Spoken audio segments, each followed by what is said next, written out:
Welcome to the JBP Podcast, Season 4, Episode 58. This episode was recorded on September 8th, 2021. Saifedean Amos is a leading researcher, communicator, and educator in the field of Bitcoin. He has successfully advised many corporations and private investors.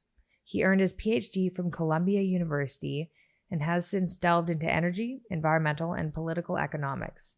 His research has also explored concepts like spontaneous or emergent order and the limitations of centralized planning. Dr. Amos is the author of The Bitcoin Standard.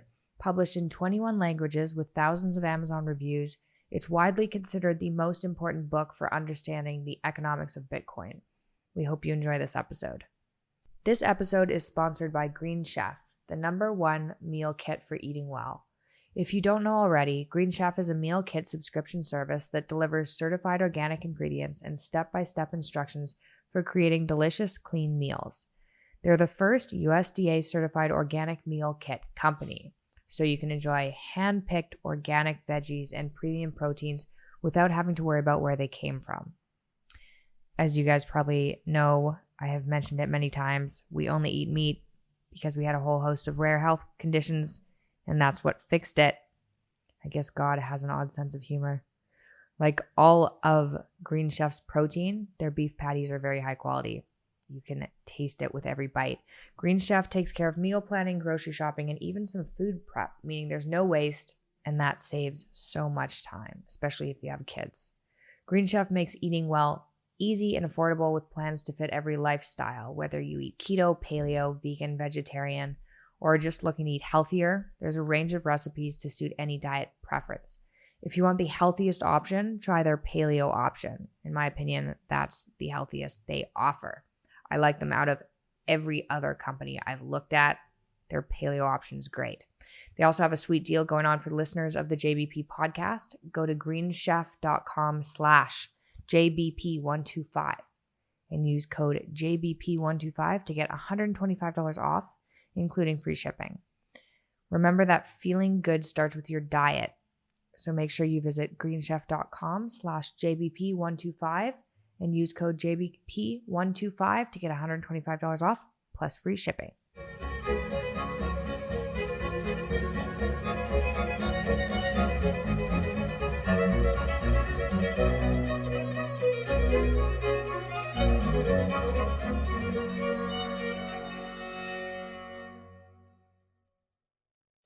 Hello, everyone. I'm pleased today to have with me Dr. Saifedean Amos. He's an independent economist as well as a leading researcher, communicator, and educator in the field of Bitcoin. He obtained his PhD at Columbia University. Dr. Saifedean is the author of The Bitcoin Standard, which was published in 2018, and the newly released Fiat Standard. He has advised corporations on Bitcoin strategy, helping many investors perform their due diligence on Bitcoin. Dr. Amos teaches courses on the economics of Bitcoin and economics in the Austrian school tradition in his online learning platform, saifedean.com, and also hosts the Bitcoin Standard podcast. Thanks very much for agreeing to talk to me today, and I'm looking forward to learning a lot about things I know very little about today.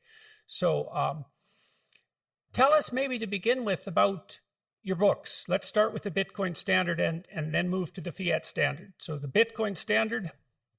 Yeah, well, first of all, thank you very much for having me on. It's a true pleasure to be talking to you.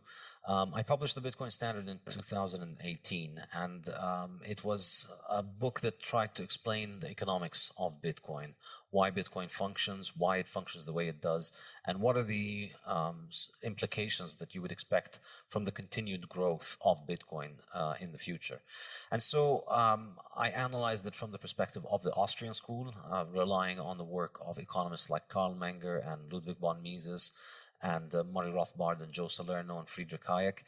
And I think the key insight that there are several key insights, but one of the most important ones in the book is that Bitcoin is the hardest money that has ever been invented, because we've essentially thrown away the algorithm for making Bitcoin work has been set at producing a certain number of Bitcoin over time that's going to end at 21 million. and there's no way of making more Bitcoins. And I think after 12 years of Bitcoin operating, we can pretty confidently say there's not going to be more than 21 million Bitcoin. And so that makes Bitcoin truly unique as a monetary asset, because it is the hardest monetary asset that we've ever found.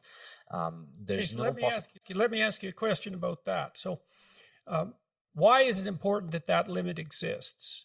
And what do you mean by hardest currency compared to other currencies? Yeah, so the hardness here refers to the difficulty of making more currency units to add onto the existing supply. And I think this is a big deal. And essentially, the first 4 chapters of my book focus on explaining why this is such a big deal. Because if you look historically at money, you find that money has been a contest of survival of the hardest. People are always looking for the hardest money available, and the ones who manage to find the hardest money manage to store their wealth in it successfully, whereas the ones who use an easy money will witness their wealth dissipate. So people will learn, but even if they don't learn, the market will brutally teach them the lesson by discounting and reducing the wealth of the people who put into easy money. So the end result is that more and more wealth will be concentrated in the harder money. And that's why historically, when societies that had harder money came into contact with societies that had easier money, the ones with the hard money were able to essentially buy up a lot of the resources of the easy money societies, because they could continue to make more of their money and therefore devalue the money and increase the supply of it. And there are many examples in my book about this.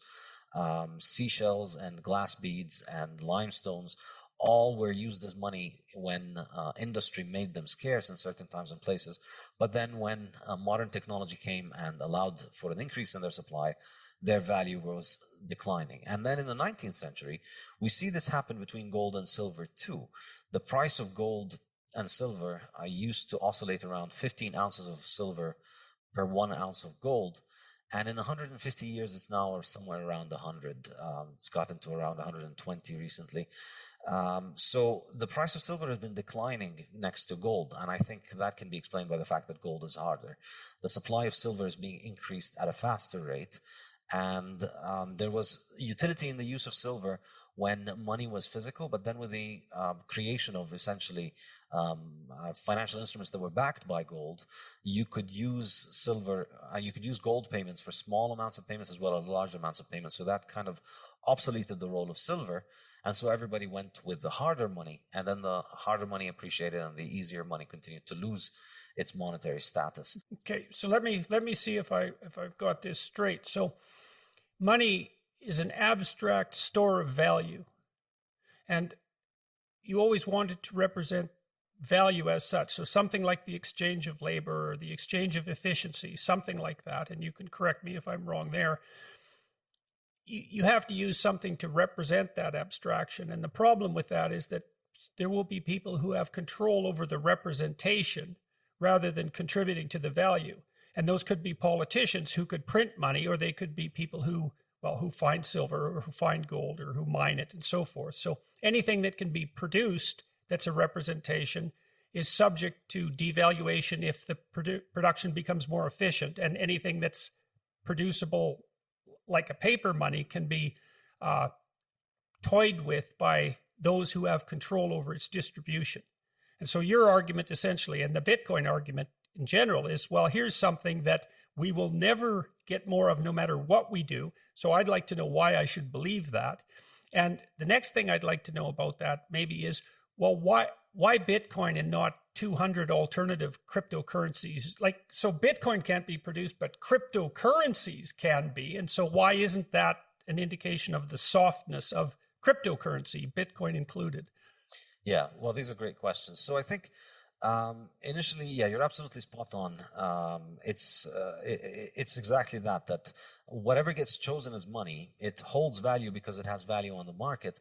But as soon as it starts getting chosen as money, it gets into what I call the easy money trap, which is the people who can make more of it will try and make more of it. People will find a way and they will make more of it. And so the things that have ended up being used as money were always the thing that resisted that the most, the things that are the hardest. And so gold did an excellent job with that, because gold's chemistry naturally gives it that property, because gold is indestructible. So because we've been accumulating gold production over thousands of years, no matter how much gold we produce this year, it's still going to be a tiny fraction of all of the stuff that we've accumulated over the last 5,000 years. And so every year the gold supply increases by around 1.5%. And that's why it beat everything out. So the hardest thing ends up winning, whether people consciously realize that that is the case or just because of the realities of supply and demand. Every year we're making 5% or 20% or 30% more silver and maybe 100% more copper and larger quantities of all other commodities on the market, but we're only making 1.5 or 2% gold. So over time, gold holds on to its value, and over time that ends up being the best store of value. So gold resisted that, and then gold failed for issues we could talk about when we talk about the fiat standard. But then Bitcoin offers us this a possibility again, which is that nobody can break this algorithm. And I must say, this is really the reasonable skepticism about Bitcoin is that, it's just a line of code and then anybody can change it. It's a line of code, we can change lines of code all the time. Somebody can get under the hood and change the code. And it takes a lot of time to be able to understand why this is not exactly the case. And I try and make that case in my book extensively in the latter chapters of the book. But if I were to summarize it, I would say this. With Bitcoin, what we had was that the person who created the code, he put it out there. He was anonymous. He worked on it for about a year or two, and then he disappeared, and that was it. There was nobody in charge since then. It's now been more than 10 years that he's been disappeared. And there has not been anybody in charge of the project. And what we've only had are users. So Bitcoin only has users. It doesn't have any admins. There's nobody with a master key. And this is kind of the simple way of thinking about it, which is 10 years of this thing operating without anybody being in charge, and with everybody who tried to change the consensus parameters, the most important parameters of the network, everybody who tried to change these ended up basically failing. And Bitcoin has maintained its consensus parameters to the point where you could run it according to the same code that was available in 2009, and you could still make it interoperable with the current chain. And that's something that is unique about Bitcoin, which is that it is the coin that, I like to call it the Immaculate Conception. Somebody made these coins. Anybody could have mined the coins from the first day. They announced the currency and they said, I'm going to start running it on this day. And anybody could have joined. And since then, everybody who got Bitcoin at the market price or because they mined it and expended resources, which roughly cost them close to what the market price was. So there are no insiders in Bitcoin. And Bitcoin has operated this way for 12 years now. And this is kind of the sociological explanations for it. Now, to get more technical in terms of the explanations, basically Bitcoin is a distributed network. And so anybody can run the code on their own computer, and the network functions according to the consensus parameters that everybody agrees upon. Okay, so I don't know what those are, the consensus parameters. Can you tell me what those are? What does that mean? Basically, the main and most important rules according to which the network runs from the beginning. And one of them, perhaps the most important one. Like the Constitution. Yes, it's like the Constitution. And perhaps the most important one is the number of coins that are generated. So we have a very strict and clear schedule of how many coins are going to be produced every day, essentially in perpetuity. And if you abide by these consensus rules, then your computer can be in sync with the rest of the network, and you're in consensus with the network, and you can buy and sell coins, and you can transact coins on the network. But if you try and break those consensus parameters, you leave the coin. So the miracle of Bitcoin, in a sense, is that it has managed to maintain these important consensus parameters for 12 years now, and it continues to get increasingly more ossified every day. Bitcoin is the most conservative thing in human history, probably. There's not going to be, it just continues to get harder and harder to change the constitution of Bitcoin, and nobody's been able to do it in 12 years. So that's kind of the superficial or broad picture explanation of those things. But you could also get into the software itself. It's a distributed network, so everybody needs to be in consensus with the network.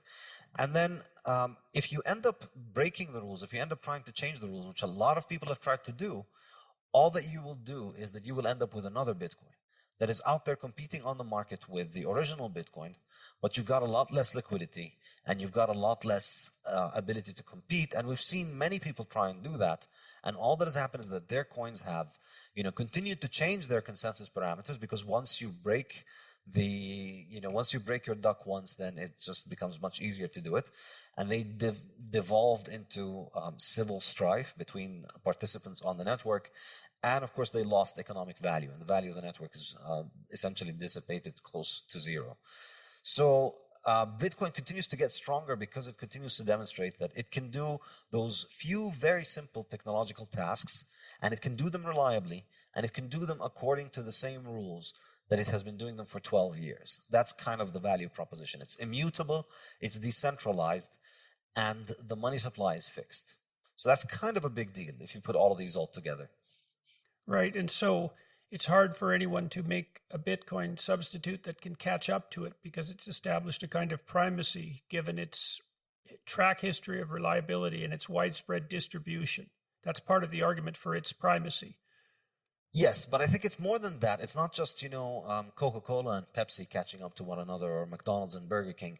There is a fundamental issue here, which is that what you would want the most in this kind of digital currency, because after all, this is all numbers and ones and zeros, and programmers can change it. And so if your programmers can change the consensus parameters of the network, which basically all the other digital currencies can do at will, the other digital currencies, they have these hard forks which change the consensus parameters quite frequently, and particularly the successful ones, because the way that they managed to get successful was essentially through active management. And so they're more like companies rather than private protocols. And the key thing is, as you said, there is a first mover advantage, but there's also the problem of the immaculate conception. If you make a new Bitcoin that's going to start from scratch, you break consensus parameters, or you start by imposing new consensus parameters, you're already not starting with that immaculate conception. You're already starting with the idea that there's somebody in charge. And so it's not 200 coins, there's about 10,000 coins.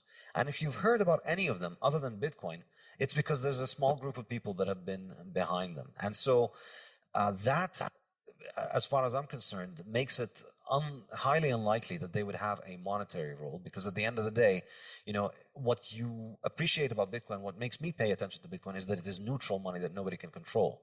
So you can see two banks in two different countries use Bitcoin, because that means they don't need to resort to their own legal system and their own central banks and their own regulators in order to carry out this transaction, because Bitcoin is just neutral. They know, it's like the N engine. You click the right buttons and then the right smoke comes out and it does the right transaction that you want. Okay, so I'm going to recapitulate that for a moment. So, because there's something in there too that's quite difficult to grasp, quite difficult to believe, apart from the fact that the technical aspects are rather impenetrable for an outsider. The way Bitcoin came about seems like a story that's virtually impossible to believe. You couldn't make it up, right? So this unknown engineer, Satoshi, anonymous, came up with this idea that no one else had ever had, implemented it online, anonymized it, and then vanished essentially without a trace. I mean, how much do people know about him? Are we sure he's who invented it? And what the hell was he up to? And why did this happen? And why should an outsider believe any of this? Because it does seem like the plot of a bad science fiction novel. I will confess that I did used to think about this in similar terms, but I'll say this. You use the wheel every day, but you don't know who invented the wheel. And we use a lot of things every day that you don't use them because you trust the guy who made them.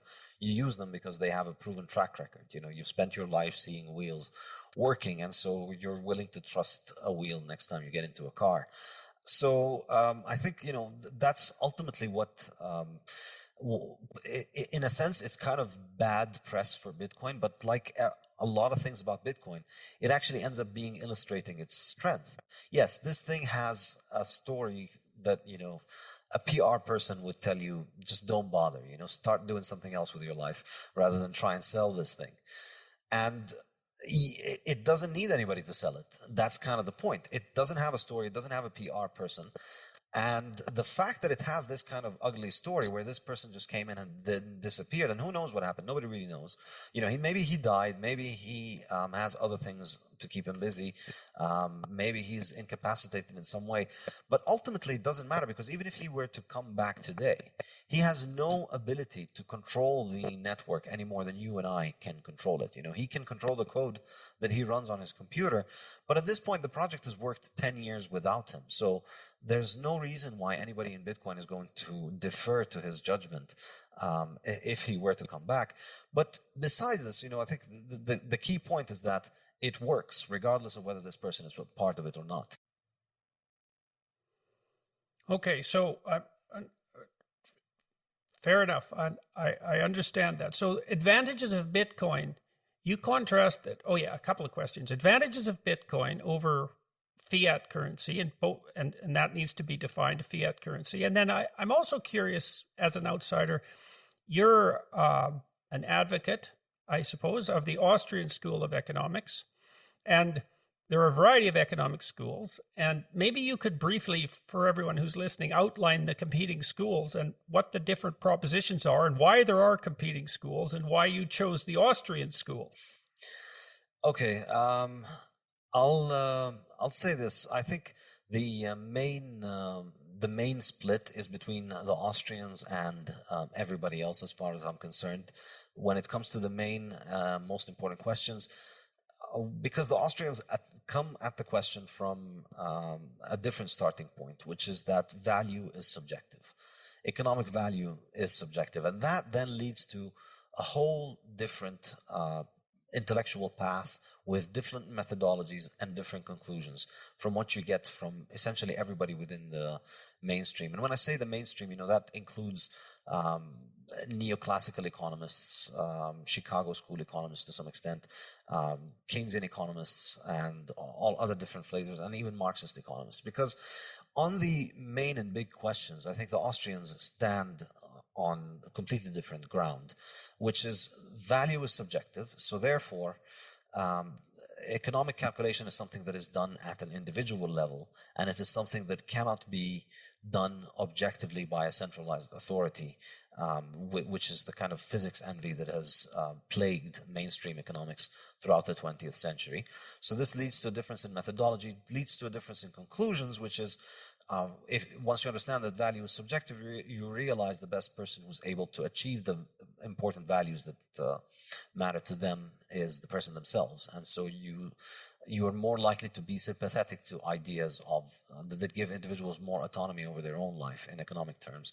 Whereas from the other schools, it's a question of what is the optimum policy and what kind of policy should government be using. So the questioning of the entire premise of the need for economic policy and for the need of economic management by the government is one important difference.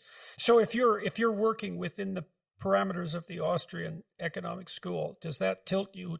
So that tilts you more towards appreciation of non-centrally controlled distributed networks and the emphasis on the individual actor. That's Yes, and to the mainstream economists, this is irredeemably ideological and unscientific. But to the Austrians, what's the rationale for that, though? Because it seems precisely the opposite. I mean, because it seems to me that that's more grounded in a kind of humility. There's no way of determining once and for all what the best thing is for the most people. So what we should try to do is establish institutions that distribute decision-making in as an uncontrolled manner as possible, I suppose. So that's like in some sense, is that a radically free market approach that is applied to all sorts of institutions? And the fundamental issue there is the decentralization of decision-making power. Absolutely. And this is what, from the mainstream perspective appears to be ridiculous, because in their mind, the job of the economist is to figure out how the government can fix the economy, get rid of unemployment and eliminate wage disparities and get rid of inequality and all these other buzzwords that appear to be, profound economic scientific thinking, when really is just politics masquerading as science. So and then How would a mainstream economist react to that kind of statement if you were playing devil's advocate to help me understand how they would criticize what they'd say is, I think what they'd say is the Austrian school made important contributions up until the First World War to marginal analysis.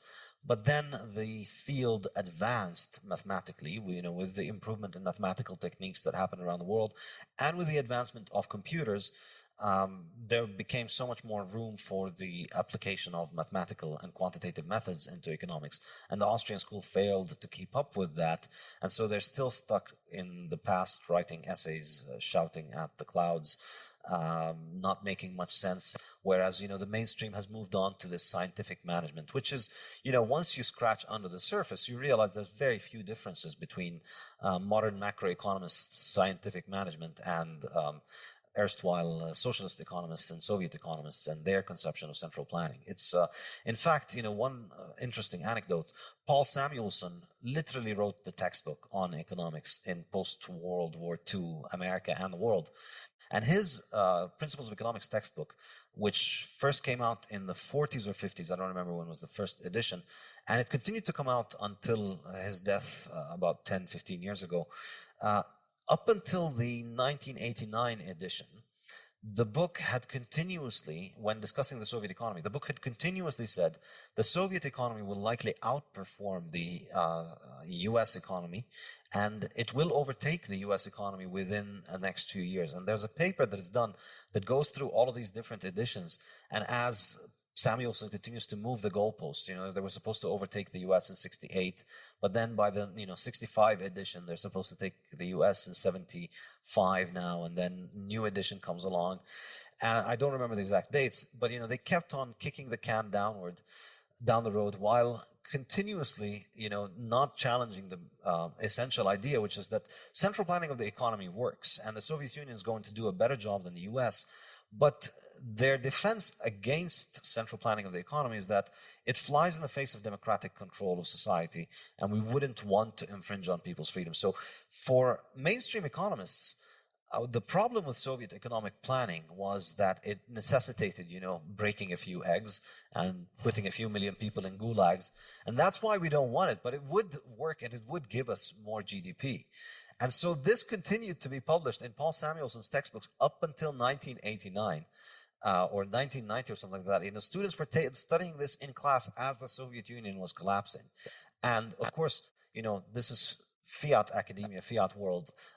The next year, they just take that section out and they continue to print the textbooks that continue to teach kids in universities around the world today that, this is how economics works. And economics is about central planning. Were you trained at Columbia as a classical economist? Yeah, I took the foundational course for economics at Columbia, yeah. So my PhD was in sustainable development. It wasn't entirely economics, but we took the foundational courses of economics, basically. So why did you become a deviant from that, let's say? What was your intellectual journey? And I'm very curious about that. So my undergraduate background was in mechanical engineering, of all things. And in my PhD, it was in sustainable development, and we were supposed to study issues of, energy and society and economics, and approach it from a multidisciplinary perspective. So my engineering background and then my new knowledge in economics gave me that kind of what Hayek calls the fatal conceit of, I'm just going to pick a topic in energy economics, in energy and engineering economics, and study it with the big brains of a Columbia PhD, and then figure out what needs to be done, basically. Mm-hmm.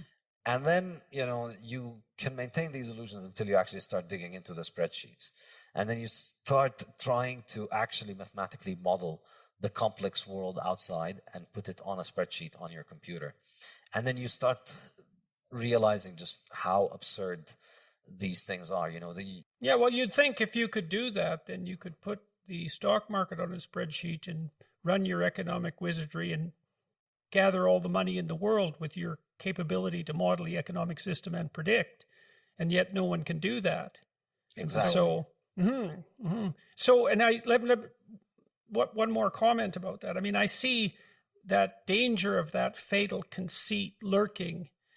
underneath all the discussions of climate change.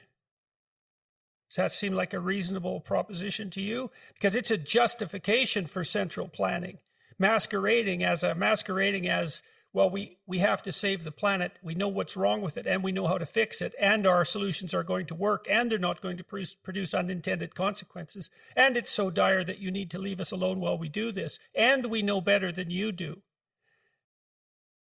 Exactly. And that's exactly how I essentially went off the reservation, because, the topic of the course, the topic of the PhD and the topic of the program was about how you can use this kind of scientific management to solve these big problems like climate change. And as I was studying, in particular, my PhD was on the topic of biofuels. So, ethanol and biodiesel, which they make from plants, which is just an absolutely insane abomination of humanity. It's insane that people do this. You grow crops, you use up land for a year to grow crops and then to process them and then to turn them into fuel, when you can just get fuel straight out of the earth at much cheaper, much more, and much better quality, that doesn't degrade the car and that doesn't destroy the soil. And as I was studying that, I was, on the one hand, I was struck by the impossible complexity of the question. And then on the other hand, I was noticing the inescapable conclusion that everything that they're trying to do here is just making things worse. In fact, the idea was that we're going to save the earth from climate change by replacing fossil fuels with ethanol and biodiesel. But the reality was that you were chopping down the Amazon and Indonesian palm forests, and to turn them into sterile farming land. The Midwest and the Mississippi Valley over the U.S. was essentially degraded from all of its soil, and then the fertilizer that is just running off from the Mississippi is causing all these enormous damage to the Gulf of Mexico. It's insane how much damage is being done from this attempt to sort of centrally plan things from above. And Hayek has a saying where he says, we used to suffer from problems, we now suffer from solutions. And this. Okay, so let me ask you about that. Look, I've been struck by exactly this problem, right? This is the problem of unintended consequences and the irreducible complexity of things. So, we can talk about climate change, the problem of climate change, but there isn't. Those words are unbelievably deceiving. Because there isn't a problem of climate change. There's 150,000 problems of climate change. And every single one of those is an unbelievably difficult problem. And the solutions to those problems could well exist in terrible contradiction to one another. And so, but you get deluded. You think, well, climate change, well, I can understand that. The climate, that's easy to say. I must be able to conceptualize that. Of course, you can't. And then it hides the fact that it hides this understructure of complexity. Now, you got a glimpse of that, and that instilled in you this resistance to this fatal conceit. It instilled in you some humility. Why doesn't that happen to other people? And why did it happen to you? It's a good question. I don't know. I think, I don't know, different people, they react in different ways.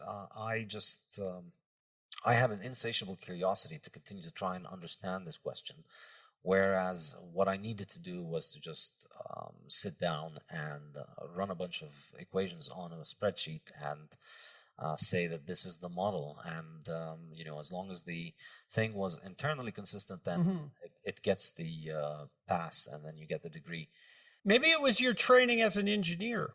Yes, I think actually that is a very good point, yeah. Yeah, because engineers, they really before, like... Yeah, engineers really like to build things that work. Exactly. And you can't hide the fact, you have to trace the whole thing and how it works, and you try and you have to conceptualize it in your brain, and it has to make sense. Think of the Rube Goldberg machine, whatever it is, you have to follow it through, and then you need to figure out where it breaks. And so thinking of trying to approach, something as complex as the global energy market, as an engineer approaches something like an engine, a single engine. Exactly. That's the fatal conceit, because the engine is a product of human design. It's a product of human constructive design. Somebody sat there with a pen and paper or computer program and designed this engine, and then they iterated on it. But things that are societal institutions are the products of human action and not human design. We don't Nobody sat down and designed the global energy market. Everybody out there is helping shape the global energy market every day with their consumption decisions and with their production decisions. And everybody's kind of reacting to everybody else's actions in this kind of global dance that we all do together that ends up, rewarding the better ideas and punishing the worse ideas. And nobody knows how it's going to evolve. That's ultimately, Mises's critique of socialism is primarily about property rights. It's the issue of calculation without property rights. It's impossible for people who don't own resources and who don't have an opportunity cost to the use of resources to accurately and rationally estimate what is the best use of those resources. It has to be real. Mises has a beautiful quote. He says, capital is not play pretend or something along those lines. It's not a game where you can just, let's pretend that this is my capital, I'm going to allocate it. No, it has to be worth what it actually is worth to you individually, so that the decision has the weight. Yes, the full weight of the reward and the full cost. You have to feel it in order to be able to understand the decision. If you don't own it, then you don't understand the cost, and you don't understand, and you can't make that decision. So that's one hand, it's the property rights and calculation critique. And then on the other hand, there's the entrepreneurship critique, which is, even if we manage to, let's say, take over a capitalist functioning society and turn it into socialist society today, it has no possibility for accommodating change. It has no possibility for making change happen, because it has no mechanism for consumers to impose their preferences for quality and quantity of goods that they want on the producers. Right. So there's no way of gathering information about the state of the market. Absolutely. Yeah. And about the future. And this is the crucial role of the entrepreneur, because the entrepreneurs plays a central role in Austrian economics, but not in mainstream economics. Because in Austrian economics, the entrepreneur is the one who foresees possibilities, and most entrepreneurs are likely wrong, perhaps maybe most or maybe close to most. They're wrong about what they foresee in the world, but some of them are the ones who build the tomorrow. Right. Well, and there's a Darwinian issue there too, because look, part of the rationale for evolution, for understanding why the idea of evolution is necessarily true in some sense, is exactly the problem of the complexity of the future. It's unpredictable in principle. You're not going to get smart enough to predict it. That's never going to happen. That would partly be because if you built a machine that was smart enough to predict it, the existence of a machine that smart would change the way that the future would manifest itself in a way that machine couldn't predict. And so the way evolution solves that problem is that it produces, it's like there's one mosquito gives rise to 1 million mosquitoes, but every mosquito doesn't produce a successful 1 million offspring. We'd be like knee deep in mosquitoes in no time. Hardly any of those mosquitoes live. And the ones that live vary a little bit from their parents in some unforeseen direction. And if you get enough of that production of unforeseen variants, then some of those unforeseen variants can match the unforeseeable future. And that's exactly how entrepreneurs work, is most entrepreneurs fail. And then when you look at successful entrepreneurs, you see that most of their ideas failed. And so what you do is overproduce and cull.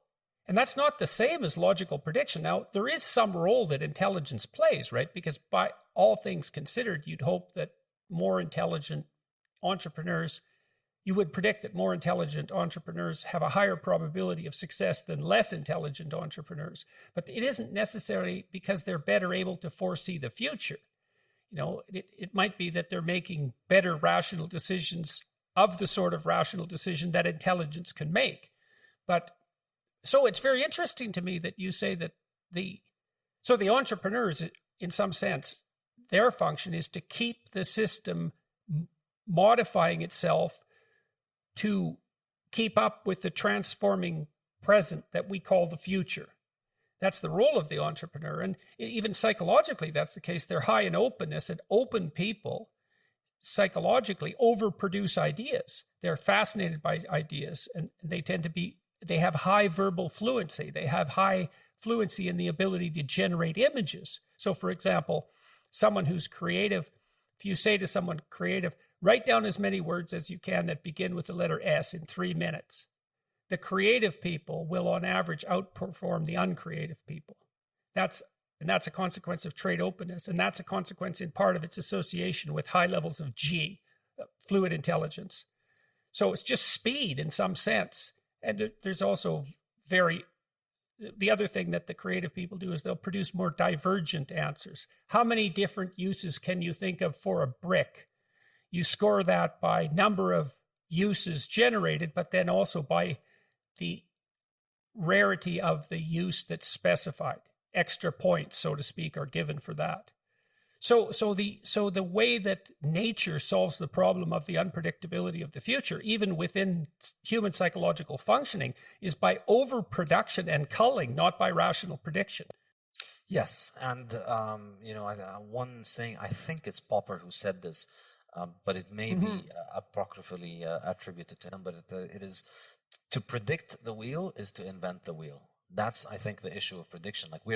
To predict the future is to basically try and predict what the future of knowledge is. And we're at the limit of our knowledge right now. So, the invention of the wheel was a new thing. You had to actually invent it in order to be able to predict it, because you didn't even know that it was possible before before it was invented. And this is ultimately what... Right. Something new is by definition outside of your domain of knowledge. It might even be outside the axiomatic structure of your domain of knowledge if it's new enough. And so it's unpredictable by definition, or it wouldn't be new. And it doesn't matter, creativity is not, it's not like you can pick the 100 most creative people in the country and then put them in a room and tell them come up with all the creative things. The whole point is that it's a living ecosystem in which the creativity is what makes the new ideas, and these ideas are tested in the real world. They either sink or swim in the real world of the market, and it's specifically their sinking or swimming is what determines their success, because that's all that matters. So you need those people to be out there in every field of life in order to be able to innovate in those fields. You can't just isolate it. And so a system that is built on central planning, and this is one of the critiques that Mises has leveled at socialism exactly a century ago. In 1922, he wrote his book, Socialism. And until today, I don't think there has been a single socialist that has actually illustrated their ability to comprehend this point and still disagree with it. Like, they all just completely ignore it. It's not something that anybody... They grapple with his ideas on property rights, and they made some attempts to refute him and failed, in my opinion. But on the entrepreneurship point, there's almost complete silence, because there's no way that you can square the idea of letting every workshop worker have the opportunity to create and innovate something new and try it out because they have their own money and then they start their own shop. There's no way that you can square that with having a committee that decides all of these workshops that are doing this in this line of business, all of their capital, all of their work, all of their structure, all of their everything that they do has to be decided by a central authority. Those two things are fundamentally incompatible. This episode is brought to you by Elysium Health. Elysium was founded by MIT's Dr. Leonard Garante, one of the first specialists in aging science with over 30 years of research in the field. They have dozens of the world's best scientists working with them, and 8 of them are Nobel Prize winners. You might have heard me talk about Basis in previous episodes, Elysium's NAD supplement. Their second supplement, Matter, a brain aging supplement, was developed in partnership with the University of Oxford. Matter does what no other product does. It slows the shrinking of our brain. Yeah, I know how it sounds. I actually full-on refused to read that part of the ad because I couldn't believe it. But then they sent me their research and it actually checks out. Their B complex, Matter, significantly reduces the loss of gray matter in the brain associated with aging. That's right. Starting in our 30s, our brains actually begin to shrink. It happens to all of us, even if you're healthy. This affects memory, learning, and even physical activity. Although lifestyle factors like alcohol consumption, smoking, poor sleep habits, and yes, high-carb diets can accelerate it. Matter is patented and clinically proven to slow the age-related loss in the brain's memory centers by an average of 86%. Many Matter customers have reported improvements in memory and cognition. Results may vary, of course. This special offer for JBP listeners, go to explorematter.com/Jordan and enter code JBP10 at checkout to save 10% off of prepaid plans of Matter, plus their supplements. Who doesn't love to live well? It's me again. To be perfectly at ease, in comfort and style, Hunter Douglas can help you do just that with their innovative window shade designs, gorgeous fabrics, and control systems so advanced they can be scheduled to automatically adjust to their optimal position throughout the day. What am I talking about? Shades. Having the right shades at home can do more than you think. You know when you walk into a room and everything feels just right? The temperature's perfect, hopefully on the colder side, the light's just right, and you feel completely at ease being able to enjoy the view outside while still having total privacy inside. Wow. Hunter Douglas, PowerView technology can do all of that and more. PowerView gives you privacy, light control, and first-rate insulation, all while adjusting to your location or personal routine. The lower utility bills are just a plus. Visit hunterdouglas.com/Jordan today to take advantage of the Season of Style rebate savings event. That's hunterdouglas.com/Jordan for limited time savings. Offer expires December 6th, 2021. So we're still walking through the Bitcoin standard, at least in some sense. Shall we talk more about the fiat standard, the book that you've just released?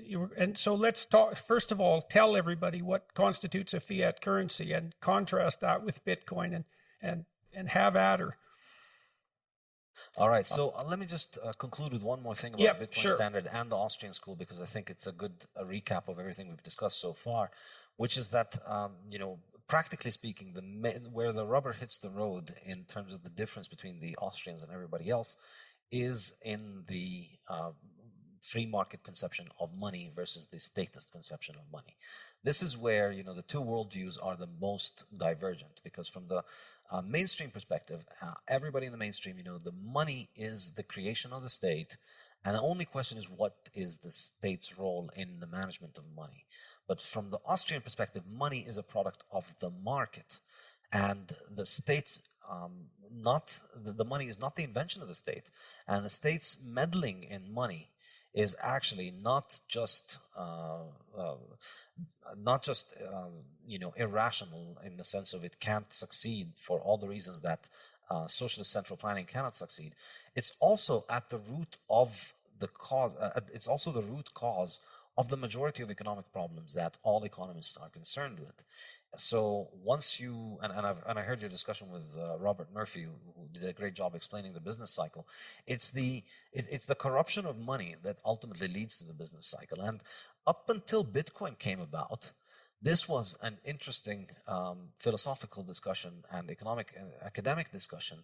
But there were very few Austrian economists, and the majority of everybody just went along with what the mainstream thought. But the absolutely fascinating thing about Bitcoin, one of the many fascinating things about Bitcoin, is that it is a live experiment in this question. Here we go. We have a form of money that is not produced by the state, not regulated by the state, not controlled by the state. And it's functioning as a form of money. And it tests, its continued survival refutes the state theory of money, and perhaps even more deliciously, it refutes the inflationist theories of money, which all of these other schools are inflationists. They all argue about how much the money supply should increase and how should the money supply increase and who should be in charge of the money supply increase.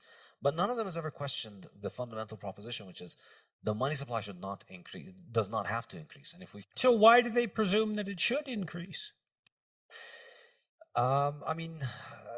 Intellectually, the whole field is shaped from the perspective of how should the government manage the money successfully. And so there's no way that you, as somebody who's getting paid from the increase of the supply, there's no, the Overton window of acceptable answers for you through self-censorship, more than or intellectual capture is, how do we increase the money supply? But if there's no money supply increase, you most likely don't get a salary because your job is linked to that printer. And essentially, I think a less charitable interpretation by an Austrian economist of a mainstream economist is that they're essentially court jesters for the inflationary central banks. The central banks need an intellectual apparatus that gets on TV and says, we have to print all of this money in order to prevent unemployment from happening and to prevent bad things from happening. But really, I think, the bigger story here is the money printing, of course, is highly lucrative for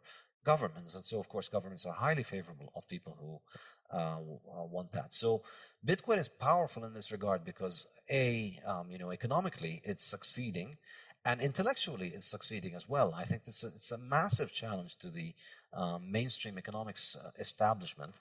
Their complete inability to explain it or to try and present a coherent explanation for why it behaves the way it does or why it grows is absolutely astonishing. It's been there for 12 years. It's worth $1 trillion right now. And the vast majority of university professors will tell you, oh, it's just a tulip. Somehow they're convinced that the fact that, agricultural product prices went up for a few months in Amsterdam in the 17th century somehow invalidates the fact that we have a form of money that travels internationally and is hard and is completely outside the control of the state. It's argument by soundbite almost. They haven't even given it much thought because there's not much to say. It's argument by dismissive analogy. Yes, which is very common also in the climate change discussion, as you always notice. Yeah, you see, it's not that I spend a lot of time looking at the climate change literature and considering solutions for various reasons. And I can never stop being more afraid of the solutions than the problem. And it's not like I'm not afraid of the problem. It's conceivable that human activity is producing global climate change. And I think the evidence for that seems to be relatively robust, although how economically consequential that will be is subject to tremendous debate because it's prediction out 100 years or 50 years. And like, good luck with that, boys and girls. But the solutions terrify me. So, and in fact, I discussed this in the fiat standard. Okay. I use this as an example of how fiat corrupts the planet, basically. So in the Bitcoin standard, a lot of Bitcoin standard was about government money, but you could always say more because it's just been so enormously important over the last 100 years. So in the fiat standard, I take the same kind of analytical lens that I used in the Bitcoin standard to look at Bitcoin, which was, when I started writing that book, it was this obscure thing that only a bunch of weirdos on the internet had heard about. And I tried to kind of come at with the same kind of lens at the fiat system and trying to ignore all the hoopla of a century of propaganda and academic work. Yeah, well, sorry, your discussion already has made me aware of all sorts of axioms of my thought that I didn't know I had. So, for example, I basically just accepted, in some sense, on faith, the idea that money is the government's, fundamentally. The money, I know we all have our money and we own it, but it's a state construct. That's why each country has its own currency. And so one of the functions of the government is to deal with money. And the idea that you could abstract that away from the government, any conceivable government, conceivably forever, or at least forever as far as we're concerned, it's hard to wrap my head around how radical an idea that is. I don't know what that would mean if it was actually true. And so, the idea that, the arguments that you've presented that suggest that the notion that that the government has valid control over money, and maybe that should be subject in some sense to the democratic process rather than the market process. It's going to take me a long time to think that through because that really is it's unbelievably radical proposition. Yes, that's kind of why the Austrians are kind of ostracized and considered outside the pale on this issue. But think about it, no government declared gold as money. Gold emerged as money all over the world independently because of its properties. And then governments had to use gold in their own currencies in order to give their currencies value. If you wanted your picture on a coin and you wanted that coin to circulate and for people to hold it and appreciate it, you had to make that coin out of gold. You couldn't just make coins out of anything and give it to people. And when people tried to do that, hilarity and calamity ensued in every case. We have a long history of what happens when governments debase currency. And, it always happens in the same way. They begin by making sound money. They specify the weight and they make it uniform. But then they almost always, I think, every example in history has ended up with them basically succumbing to the temptation to increase the supply if it was paper money backed by gold, or to what they used to do previously, which is mix in base metals with the precious metals. So wasn't it the case that the ridges on the edges of coins were there because the coins were shaved by slightly? And was that a state function, or were people doing that to coins? I'm sorry, this is just an example of how that solid, uncorruptible currency can be. If you get a gold coin, you can scrape some of the gold off, and if you have enough gold coins, you can make a nice pile of gold dust, and the gold coins still work, but you have the gold. And so there's various ways of doing that. And I read that the ridges on the outside of coins, why do they have them? Do you know, is that the case, or am I just chasing something that's not the case at all? I think I've heard stories like that. Yeah, there's so many stories historically of governments finding creative ways of debasing their currencies. The most common one is, oh no, some people are making fake currency, so give us all of your currency so we can mint it again into a new form so that we can make sure that it's right. And then you get your currency back, and then it has 5% less gold than it used to have. That was kind of the quantitative easing that they did before, and that they take some of that gold for themselves. So that temptation has always been there, and Bitcoin is essentially the most powerful defensive technology against that. It's an enormous quantum leap forward in the technology of money as protection of value. Against predation and against inflation, because you don't have to worry about whether the coin has base metal inside it. You can verify everything with Bitcoin, and it's fully auditable. Everybody can see every single transaction, and everybody can verify the rules of the network. So it's the most powerful technology that we have for money, and I think it's a natural fit to anybody who's productive and wants to save their value into the future. And it's not just a fit for them. I think the beautiful thing about it is that it's a great reward for them. It's a great reward for those people to go and save into the future. And this is why I think Bitcoin is so transformative to the individual, because it gives you a better way of saving for the future. And I think this is something I discuss extensively in the Bitcoin Standard. I think that's highly related to the time preference of individuals, which is an enormously important topic. So historically, all throughout human history, we're always moving to a harder money because we're looking for a better form of money. And that culminated by the end of the 19th century with everybody in the world being on the classical gold standard. Basically, the entire planet was on the same currency.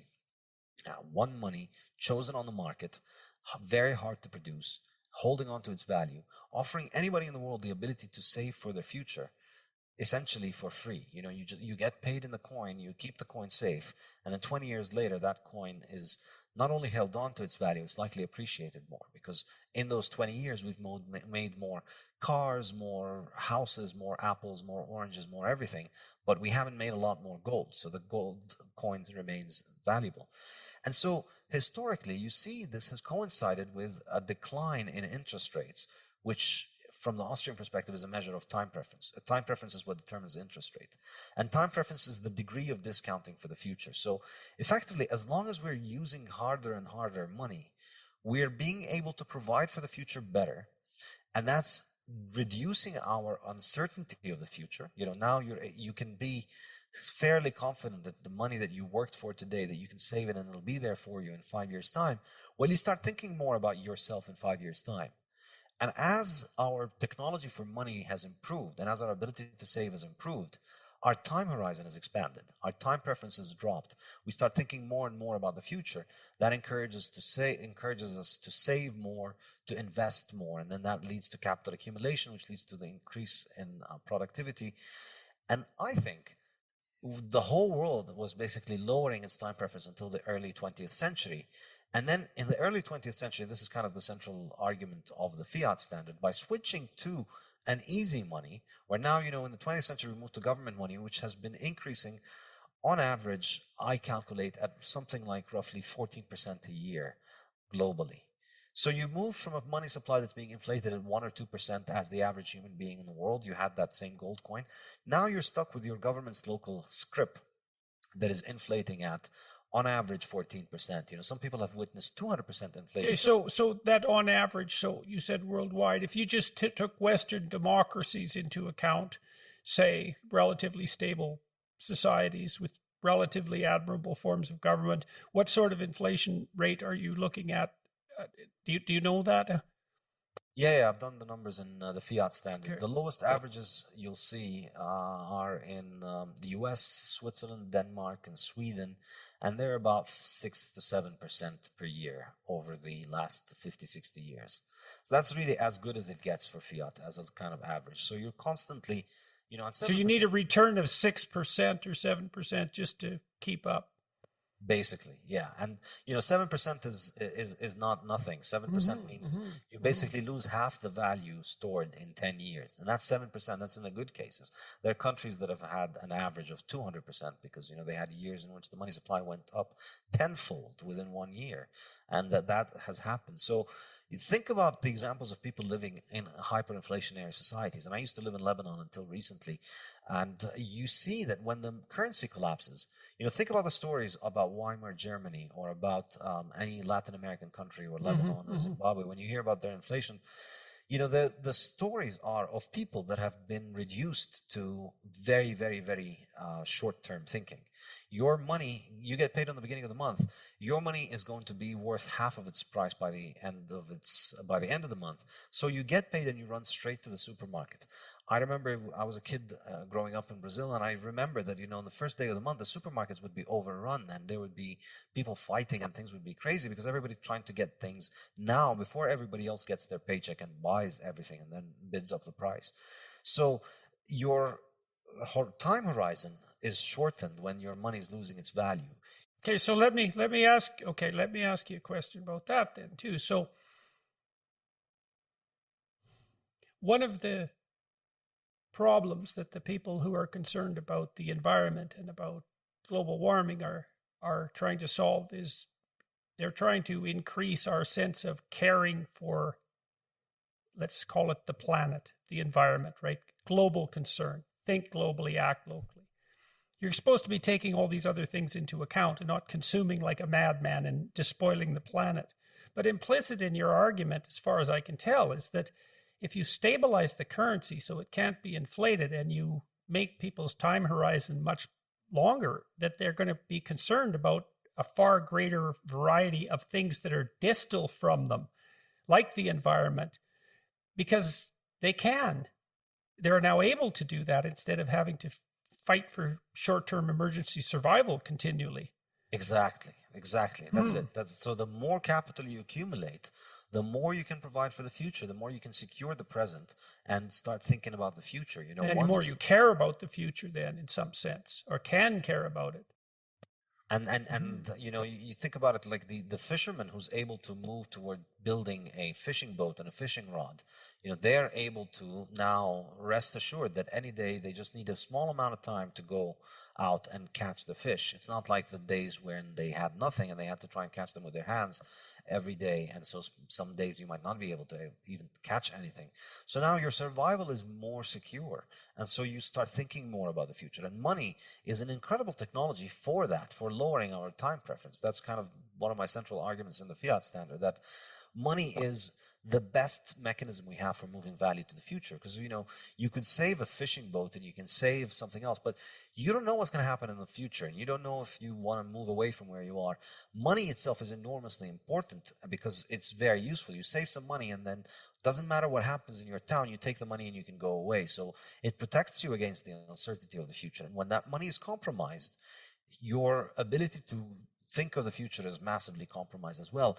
And I think, the hyperinflationary examples are an extreme example of that. But I think the 20th century itself was one global slow train wreck of watching humanity's time preference rise as, generation after generation of people all over the world witnessed their currency devalued. Everybody saw it. There isn't a single people in the world that has escaped this. It doesn't matter if you live in Western Europe or Africa or Latin America. Everybody has been screwed by inflation in the 20th century. And everybody has a story in their family about somebody who saved up and worked hard and diligently, and then one day they woke up and all of their money was gone, and all of the wealth that they worked for was gone. Everybody has gone through this, and it leaves a mark. It leaves a mark. It tells you, don't be the sucker who saves for tomorrow, because you missed out on.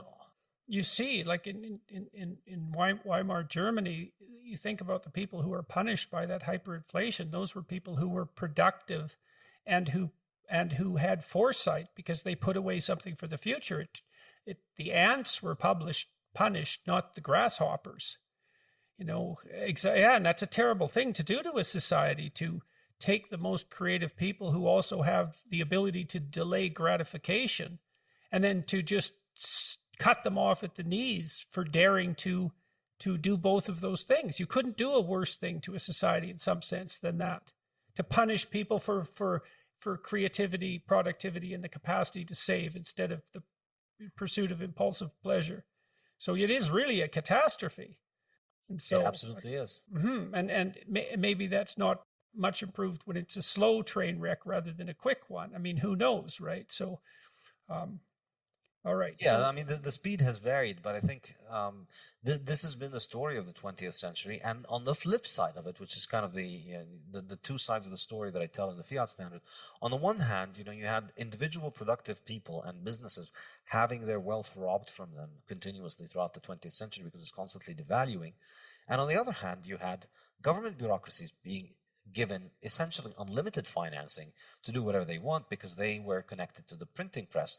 And all that you needed was to just have the right story in the ear of the right person to get the printing press to run for you.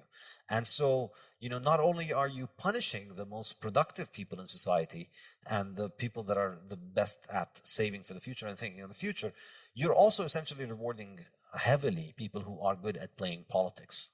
And people who can, get into government, and people who can use government power, because you are giving those people unlimited power. So naturally, you're going to. Our prime minister managed to get $1 billion into the hands of one of the charities he's associated with. Yes, I've heard of that. Your prime minister has been an excellent lesson in what happens when seemingly idealist people with beautiful sounding cliches get into power and then have that power foisted upon them, and then they see a great opportunity to capitalize on that to their own benefit and to their own aggrandizement. And all the while justifying it by reference to the moral standards they hold that exceed those of everyone else. Absolutely. And then, you think about it first. So there's the aspect of the corruption, of the fact that, playing politics pays. But then there's the other aspect, which, to go back to the energy discussion and the food discussion, which I discussed in the Fiat Standard, these markets then become heavily regulated and influenced by a government that has an infinite printing press, to the point where they've been made almost dysfunctional at this point. So if you think in terms of energy, we've had, and in both energy and food, the current hysteria that you hear around, oh no, we're going to boil the oceans because we're driving cars, or we're going to boil the ocean because we're eating cows and cows are farting, and 4.5 billion years of Earth was doing fine until the cows started to fart, and now the whole Earth is going to hell. Both of these hysterias, incidentally, have their roots in the inflation of the 1970s. It was when the prices of food and energy rose in the 1970s that all these cranky, kooky ideas about Earth punishing us, and there's not enough resources for us to be able to live, and we need to limit the global population, and we're destroying the Earth. All that stuff started to come about in the 1970s, and it was highly politically conducive at that point. It was likely to be popular because it was providing a very useful alibi to the government when it comes to inflation. The reason we're witnessing massive increases in the price of oil and food has nothing to do with the fact that your currency is being printed and debased. It's because we've reached the natural carrying limits of the earth, and we're going to boil the oceans, and we're going to destroy the planet. And so, you need to repent by moving away from consuming hydrocarbon energy, oil and gas and coal and all of those things that made our modern world, and the things that are the reason that we have our modern world and modern technology. We can't live without them. They're 80% of energy consumption around the globe, and that's not declining in any meaningful sense anytime soon, unless we want to go back to pre-industrial societies. And so, by fiat, we've we fought these energy sources for 50 years and subsidized these feel-good, essentially pre-industrial, unworkable technologies which rely on biomass. So biofuels, that's an example. You're burning plants like your ancestors 500 years ago had to do in order to survive. Or wind, which again, your ancestors could use occasionally, but it didn't build them. It didn't build them Apple computers, and it didn't build the internet. And solar energy, which also we've always used, but again, it won't build you a car. In order to have all of these modern conveniences that we have, we need those energies. And people in the fiat world are completely dissociated from this reality. They almost want to overrule thermodynamics by fiat. That we want to have the same cars, better cars, but we don't want them to run on fuels. We want them to run on wind and solar and all that. And the result of that, I think, when I was doing my PhD, I saw this for the grift that it was, and I was not interested in it intellectually because, who cares? A bunch of people like Al Gore are going to become billionaires from this, but, a lot of hucksters get rich in a lot of ways. No reason to get worked up. But now I think I'm beginning to realize this is actually a serious threat to industrialization and civilization itself. I mean, our planet will witness massive catastrophes and calamities if we have a serious reduction in the consumption of these energy sources, which, plants are being decommissioned all over the world based on the idea that we're going to be replacing it with wind and solar. And the result is energy prices are rising massively, and energy is becoming less and less reliable, and you're witnessing more and more grid failures. Yeah. All right. So on to the fiat standard. Yes. All so right. in the fiat standard, looking at the way that the fiat money works, as from first principles, trying to understand how it works, I think that the fundamental idea is that in the fiat system, the way that you mine a new currency into existence is through lending. When your bank makes a new loan, they don't take somebody else's money and give it to you. They make new money, essentially, out of thin air, and they hand it to you, and they put it in your bank account. So this, I think, is a very key insight. So in Bitcoin, Walk through that so everyone understands exactly what the banks are doing, because that is not something that people know or understand.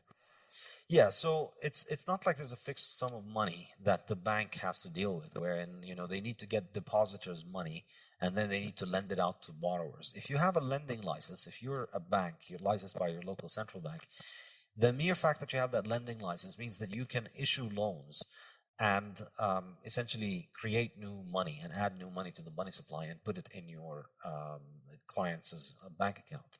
So now, obviously, they can't just do this limitlessly. There are regulations and rules by the central bank that determine how much lending is done. And so what are the rules approximately? Well, the rules is, the person who borrows has to have good credit history and good credit standing and a good reason for why they want to borrow it. But obviously, these things are getting less and less strict over time as monetary expansion picks up and political pressure for more and more monetary expansion increases. These criteria. Right, you saw that with the housing crash. Yeah, housing is one example, but I think perhaps the even bigger example is the financial industry, which is constantly receiving enormous amounts of new credit from the central bank directly in the form of quantitative easing. That's a huge one. So in Bitcoin, we have Bitcoin mining, which is an extremely sophisticated industry. In order to produce new Bitcoins, we have about 6.25 Bitcoins produced every 10 minutes. And in order to produce these, people expend a lot of resources in order to be able to make them. Roughly, the cost of making a Bitcoin fluctuates around the market price of Bitcoin, but both vary, but it's roughly around it. With gold, the same is true as well. It's costly and expensive to find new gold. You have to dig and you have to process it, and it's very... Okay, so why bother mining it, and why not just cap Bitcoin where it is now? Why bother producing more? Why is that built into the system? Why 21 million and not just where we are now? Well, 21 million is as good as any number. It could have been 500 trillion, it could have been 5, it could have been anything. Any number is good enough as long as it's divisible. And that's kind of the key insight from the Austrians that made me specifically very interested in Bitcoin. The Austrians were the only one who said, yeah, the quantity of money doesn't matter. You could run any economy on any size of the money. And then as the economy grows, the value of the money increases. And that's a great thing. That's the golden period. That's the golden age of the West. So it's sort of an illusion in some sense, the cap, because, well, there's 21 million Bitcoin, let's say, but they could be worth anywhere from like $2 to $1 million each. And because it's fractionable, right? So there is no, in that sense, there's no limit to how much money there is, even though there's a limit to how many tokens there are. Exactly. There's no limit to the value that the network can carry, but there's a limit to the tokens that represent that value. So you don't corrupt the tokens of the system in order to make more tokens, in order to enrich the insiders. You just keep packing more value into it. Into the tokens. Okay, so why was it allowed to be mined at all then? So that the distribution of the coins would be a fair distribution, so that anybody could enter into the network and secure coins. Because if you just made the first 21 million, who owns them in the first day? Who's going to be owning the 21 million? How are you going to distribute them? This is not an easy question, and I think most people wouldn't have thought something like Bitcoin to be possible had it not because of this issue. How are you going to start off an upstart currency and give everybody in the world a new balance? So it was to get it going. Exactly. It's it's kind of like just for the first 130 years of Bitcoin's history, we're going to need to have mining, but then Bitcoin operates without any more mining. Right. So you need some gold for gold to work, and so you need to have a mechanism for mining the gold, and so this is some mechanism for producing Bitcoin, so that there are some Bitcoins so it can work. And they're distributed across the people who have done the mining. And so you already have a bit of an economy there because all those people are vested in it. And it's completely open and perfectly competitive. Anybody in the world can mine. Anybody can bring their computer onto the network and mine and, benefit from the mining. And it rewards only the most successful miners. It rewards only the most economic miners because it has this thing called the difficulty adjustment, which is my favorite part of Bitcoin. It's really the magic glue that holds Bitcoin together, and I discuss it in the Bitcoin standard and in the fiat standard. What happens is that if more miners try and mine copper or gold or silver, you end up with a lot more copper or gold or silver. But with Bitcoin, the more miners that get into the network, you still get the same number of Bitcoin as was predetermined earlier. But the difference is that you don't get, but it just gets harder for the individual miners to get into the network. So it's more like a sports competition wherein there's one trophy, and then the more competitors get in, the trophy just gets harder to win. It doesn't get, you don't get more trophies handed out. So how in the world did Satoshi figure this out? How did I don't understand how he could conceptualize this. It just doesn't make sense to me. It's an incredible work of genius. When you think about just the amount of expertise that he had to have in different fields of knowledge to bring this monster together is absolutely astounding. Yeah, well, just the conceptualization to begin with, let alone the implementation, the engineering implementation. To be fair, I mean, it wasn't like he invented this problem. It's a problem that had been around for many decades. People had been trying to build a digital form of money for decades. Since the 1970s and 80s and 90s, there have been attempts to do something like this. And the different attempts to produce something like this always came up against a technical problem called the Byzantine generals problem. And then Satoshi figured out a solution to it through the proof of work system, which is absolutely astounding. So tell me about that. That sounds, if we can do that without deviating too much. So what is that problem and how did he solve it? Well, the problem is essentially about how to get all the different nodes on the network to agree on the same version of what's going to happen together. You know, how do they all agree without having a central command authority? That's really the issue. And why was that the Byzantine generals' problem? You know, ashamed to say it, but I'm not very much up on my history. I'm not sure where the history of the term comes from. Okay. Well, I won't torture you with that then. But he solved the problem of consensus verification without a central authority. Exactly. And the way to do it was to have this expensive ritual called proof of work being performed before any of the members of the network proposes a block of transactions to be added onto the record of transactions. So Bitcoin is, it's a record of transactions that exists over tens of thousands of computers. And the issue is how do you make sure that people don't put in fake transactions in this record? Well, the way he did it was that anybody anywhere in the world could come in and propose new transactions. But in order to have your transactions added, you must first solve this problem, this mathematical problem, the proof of work mathematical problem. And that's actually expensive to solve. You know, it takes your computer running for many, many hours to be able to try and figure out the solution to those things, and for it to get lucky once every 10 minutes. So you have to spend serious money in order to be able to commit to make the claim of the new transactions. And so once, it's like if you just allow everybody to present their record of transactions, then there's no mechanism of coordinating between everybody. Whose record do we pick from all those thousands of people? But if you put currently, the reward is about 6.5-7 Bitcoin, so that's about $350,000. The Bitcoin network is giving out $350,000 every 10 minutes. You can have them as long as you provide the proof of work solution, which roughly costs you around $350,000, more or less. So how do we make sure that we can all agree on this, all the members of the network? We don't evaluate any claim for the transactions. We only evaluate the claim that has done the work and that has spent the money. So why would someone make that claim then if it's so difficult? What's the advantage to that? You get $350,000. You get 6-7 Bitcoins. And how is that related? That's the mining process. That's the mining. That is the mining process. That is the mine. Okay, good. Okay, exactly. Now I got it. That's the mining process. Exactly. So to mine new Bitcoins, you have to solve that problem. So this is why it's portrayed as mining. It's like those computers are digging in the ground trying to find the solution of the mathematical problem. It costs money to be able to arrive at that solution. On average, around $350,000 currently at current prices. So that's in order to be able to make a claim to get that, your claim doesn't get looked at unless you've solved the problem.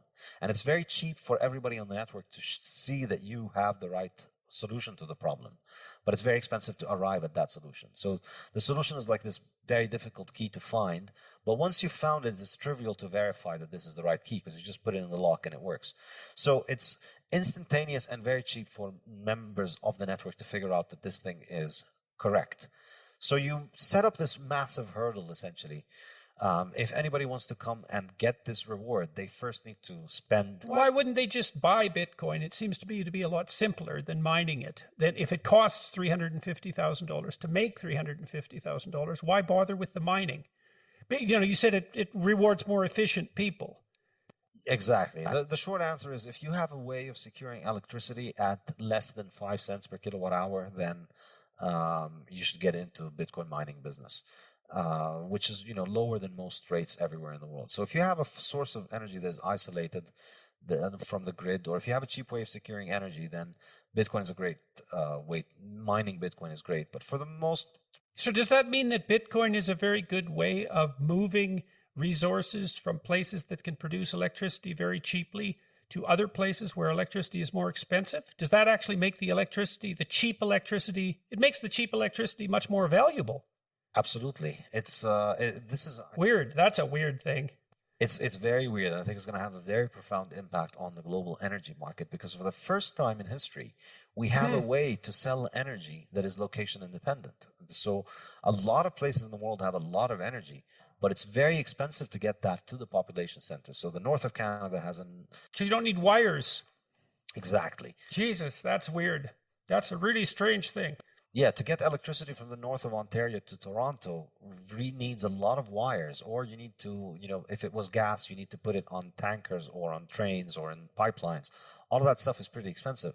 But with Bitcoin, you just need an internet connection. You take the Bitcoin miners to where that energy is, and then you can monetize that energy and turn it into Bitcoin. It's magic. So what's the net effect of that on the price of electricity worldwide? Is that deflationary with regards to electricity cost? I think so. I think this is a point that I make in the fiat standard, which is that we've had fiat subsidize all these dysfunctional forms of energy over the last 50 years that have led to the grid becoming unreliable. And we have Bitcoin, like the vigilante savior that it is, coming in and providing a global subsidy for anybody who can make electricity at a cheap rate to monetize that. And I think, well, not only at a global subsidy, but so interesting, because not only you could go to where the energy is cheap with virtual certainty that you're going to make more and more money as the value of the Bitcoin increases by investing there, assuming that the value of Bitcoin is going to continually increase, which is a logical presupposition if it's as stable as is claimed, and it's finite in the way that you're describing, and increasingly widely accepted by vast numbers of people. So it's also an investment that's likely to increase in value over time rather than decrease. So it takes some of the uncertainty out of investing in cheap electricity generating processes that are geographically isolated. I just can't believe that's true. It's amazing that I think I must be misunderstanding, because it seems like you can move the value of the electricity magically without any of the problems of transportation. yes, exactly. Wow, that's really something. Okay. And in terms of, think about it in terms of independence, I think the implications are pretty good, because if you have an energy source, it becomes far more sustainable to be able to exploit that energy source if you have a steady way of monetizing it. So I think it can help people get off the grid. It can help people become more independent. You have your own energy sources and you have your own monetary system that you use to trade with the rest of the world. You don't need much of the control of the grid on you, which is getting more and more suffocating every day. Yes, and as this idea that we're despoiling the planet, and our technical activities, our industrial activities, our high standard of living, all that's immoral because we're doing immeasurable long-term harm to this pristine biosphere, like that, you can just feel the moral pressure growing there, just intensely. And yeah, and I think it's completely ridiculous because every action has a cost, and this is the thing about it. You learn from economics. Everything has a cost. Everything has an opportunity cost, and people like to present this idea as if there's an evil cabal of oil producers that are out there forcing our governments to make our lives dependent on these oils. And what we need to do is to just have the political will to transition to these more advanced forms of energy that are going to save the planet. And it's just completely ridiculous. Well, people don't understand. Like, people don't understand things as simple as the fact that there's a finite amount of solar energy that falls on a square yard of territory. That at that basic level of physics, it's just, well, the sun is an inexhaustible source of energy. It's like, well, that's true, but practically speaking, that's not exactly the issue. Exactly, because what you need is the power. What you want is to convert that high quantity of energy into high power, which is a lot of energy over a small, short period of time.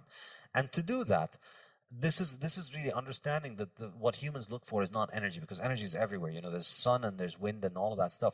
But being able to channel that in order to use it in high power applications, that's what makes everything that we value possible. That's what makes surviving the winter a breeze for the vast majority of us. This is why we have our modern life. This is why we have transportation, is because we have high power.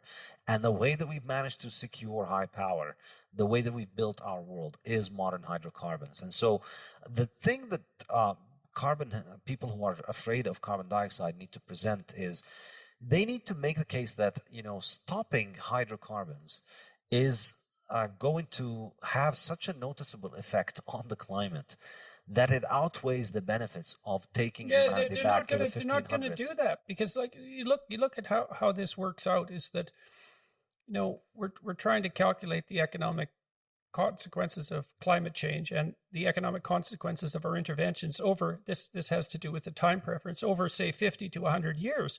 But the errors in your measurements and your predictions grow and grow and grow as you move out decades into the future. It's that those justifications will never be forthcoming. They're technically impossible. And so it does go down to basic principles. It's like, do you believe this is a problem that can be solved by intelligent, well-meaning people who are doing central planning? And I've toyed with those ideas. I worked on UN committees that are devoted to what are the UN Millennium Goals. And I looked at how that central planning was done. And that's an interesting story in and of itself, because it isn't even cabals of experts. Like, so this committee I was on was composed of ex-presidents and prime ministers and people like that from all over the world. And so you think, well, they have some political and economic expertise. They're putting together the new vision of the UN for the new millennium, let's say. But those aren't the people who are actually making the decisions, because they're completely occupied. They already have lives that are absolutely full. So then the decision-making power falls down the bureaucracy until it lands on the shoulders of someone who has spare time for one reason or another. And they make the decisions in the name of that person. And then all those decisions are aggregated, and there isn't anybody who's in some sense taking central responsibility for that. So the document that I worked on to begin with looked like it was written by people who were stuck in the 1980s. It was all Cold War ideology, essentially, the Northern Hemisphere against the Southern Hemisphere. And so we just stripped all that out. We just took it out. And the reason we were able to get away with that was that we rewrote it. And no one else wanted to rewrite our rewrite. And so it just stuck. And then there was these 200 millennial goals, essentially. And I looked at that and I thought, well, why those goals? And the answer was, well, there was constituencies of interest for each of those goals. And then I thought, well, we need to rank order these, because there's no bloody way we're going to do all 200. And there was no rank ordering. And the reason for that was it would upset all the constituencies. And I thought, well, you get this weird aggregation of things we need to do. And then the impossibility of rank ordering, that means you don't have a priority. Like, what's the most important and how do you decide that? Well, that problem just wasn't addressed at all. And so it was an object lesson in how these sorts of things work. It was central planning, but it was so dysfunctional in some way. It's not like, it's partly because there wasn't anyone in the world who had enough intelligence, enough knowledge to make those sorts of decisions. No one exists like that. Well, I'm going to stop with that, but yeah, I think the ultimate issue, I think, in these things, I'd go back to Mises' point, which is that none of these people is making calculations with opportunity cost. That's the great thing about the fiat world, is that everybody has essentially a fake fiat job wherein they get paid regardless of actual results. In the fiat world, results are optional, because your money doesn't come from the customer for many of those people. Their money comes from the money printer, from up above. So it's not about how you serve the customer. It's about whether you do the things that the people providing the funding. Right. So it's dissociated from the actual environment, because the consumer is the actual environment. The consumer is an actual living being. And if you're serving the consumer, then you have nature there as your witness and your judge. And then there can be all sorts of intermediaries between that, which is what you're discussing. And then that moves the producer away from feedback from the consumer. And it corrupts the signal. It corrupts the information signal. Okay. Precisely. Okay. And that's kind of the other central point in the fiat standard. So on the one hand, you're robbing people of the purchasing power. On the other hand, you're putting the decisions about people's lives in the hands of people who essentially face no opportunity cost. And they have these jobs regardless of whether they perform them, because they're linked to this magic printer that continues to finance them. So they don't lose their job, and they always can continue to do whatever it is that they're doing, and facing no accountability. And, the impact across life, I think, is enormous. It leads to all kinds of central planning. It leads to And the fundamental problem with this, which you see in the climate change debate and you see it in the coronavirus restrictions and response, is that all of these people don't understand the concept of opportunity cost. You know, the Zoom warrior class, the people whose lives can be conducted from their internet connection, they're just completely blind to the idea that other people need to leave the house and eat. It's astonishing to watch it, because in their mind, you know, you can call for something like, let's lock everybody at home for, you know, a year and a half so that nobody gets sick. Except for being locked at home. Yeah, well, of course, if you don't think about the downsides of thing, then it's a brilliant idea. Everything is great if you just ignore the downsides.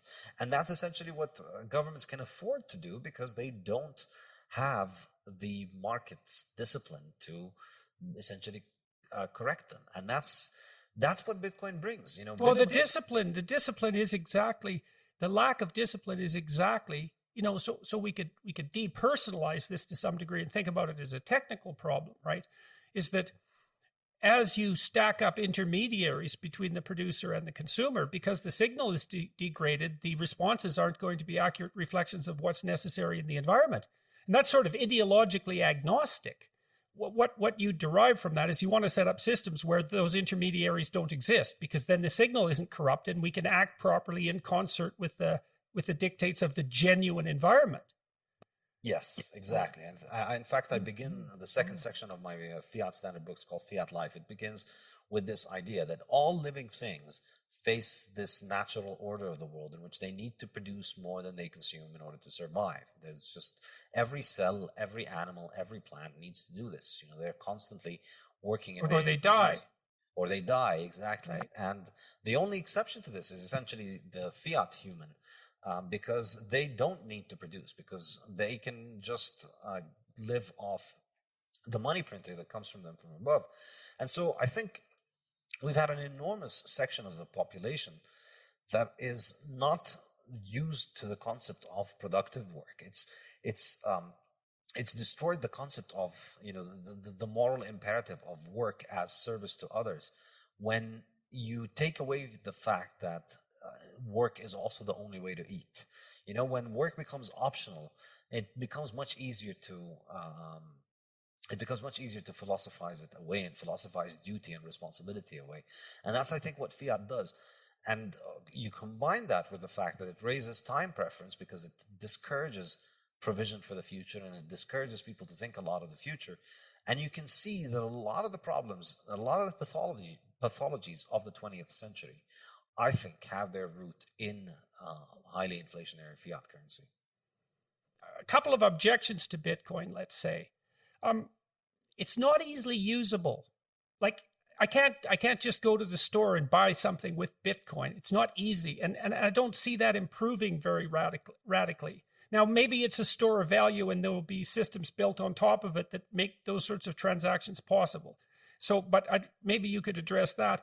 You just brushed over the issue of the multiplicity of cryptocurrencies, but you made a very telling statement there, which was, you said all of them, people have tried to make Bitcoin variants and they all failed. All the other cryptocurrencies are more like companies, and so they have someone centrally involved. And so why are people like Elon Musk, for example, interested in coins like, it's the Dogecoin? Is that do only good every day coin? Is that it? And it was sort of a parody coin to begin with, as far as my limited understanding enables me to. So Bitcoin isn't that usable. That's a problem. Why shouldn't we just be skeptical of cryptocurrency as such, given the multiplicity of cryptocurrencies? So in terms of the usability, I think the reason that you don't use Bitcoin currently to buy things from your shop is not the technological use issue. It's simply the liquidity issue. It's the fact that for the vast majority of people right now, overall, the money balances over the world, Bitcoin constitutes somewhere in the range of 1% of the world's money balances. So the odds that you are going to be trading with somebody who has enough Bitcoin that they are willing to take the other end of the trade, you know, let's say you want to buy a sandwich, and they're willing to accept some extra Bitcoin to add it onto their balance sheet, is very low because most people have zero Bitcoin and most people haven't heard of Bitcoin. So it's still very early. So that problem is in my mind is just an issue of liquidity. It's not an issue of interface or users. You don't know how your refrigerator works, your car. A lot of machines, we have no idea how they work, but you know how to operate them. And so Bitcoin is like that. And we saw in El Salvador, now McDonald's and Starbucks are accepting Bitcoin. It's just there is a very easy way to do it. In El Salvador? In El Salvador, yeah. Why? So it was announced as a national currency, as legal tender in Salvador. In fact, we're recording just one day after that law went into effect. So now El Salvador has two official currencies, the US dollar and Bitcoin. They used to run on... And why did they do that? It's an interesting move from the president of El Salvador. I think... it's a radical move. It's amazing. I can't believe it. Yeah, one motivation is that a lot of El Salvadorians send remittances back to their country, and there's a lot of money in that, so they could save with it on Bitcoin. And so, right, so that's a place where Bitcoin could really get wide usages. It's a replacement for things like Western Union. And that's a big deal given how much money passes from first world countries to third world countries. It's a huge issue. Yes, and I think still over time, I still think it's going to be a while until the whole world can move on to a Bitcoin-based economy, because it's just, there's $100 trillion of money out there in the world. Bitcoin can't eat all of that in a weekend. No, but it's stunning that it's even 1% of that. I mean, that's unbelievable. That's a huge percentage of it. It's a huge percentage because the vast majority of that, the vast majority of currencies are under 1%. Bitcoin is bigger than the vast majority of currencies. There's only like maybe 5 or 6 currencies that are bigger than Bitcoin, the big ones, and then all the other ones are just tiny little fractions next to it. So it's astonishing that we've gotten so far. But I think in terms of the interface issue, it's let me just put it this way: all of the solutions that you currently use for paying with your fiat can be adapted for Bitcoin. Visa could add, Visa already provides the US dollar and the Canadian dollar and the euro and 160 currencies from all over the world. They can add 161, and then you'll be able to pay with Bitcoin. Okay, so you think that's a threshold issue? Enough users, that'll just start to happen. The market will drive that. Okay, and now... And we have the Bitcoin native solutions as well. Okay, now the issue of the other cryptocurrencies. The other cryptocurrencies, I think, in my mind, they are dilutive of each other, but they are not dilutive of Bitcoin, because Bitcoin continues to grow very rapidly. And I think, the other cryptocurrencies, their value proposition rests on some kind of special feature that they provide. None of them is really trying to compete with Bitcoin on being this neutral money, neutral protocol. None of them can claim in any kind of serious sense to be doing that. So, okay, so let me ask you about that. So does that mean that Bitcoin is addressing the issue of the store of value, the long-term permanent store of value, decentralized, in the most philosophically profound possible manner in some sense? These other cryptocurrencies, they have other features, but that's not the problem they're essentially trying to address. Yes. So they're in a different category. Yeah, all the currencies that try to market themselves as a competitor to Bitcoin in this field have sunk without a trace. And the ones that have stuck around have introduced a whole bunch of buzzwords about other things that they're supposed to be doing. And like what? What's been popular? So there's all kinds of things like, smart contracts and decentralized finance. Honestly, if you ask me, none of that stuff has shown any sign of being anything more than basically a pump and dump scheme, wherein people come in and they buy the token.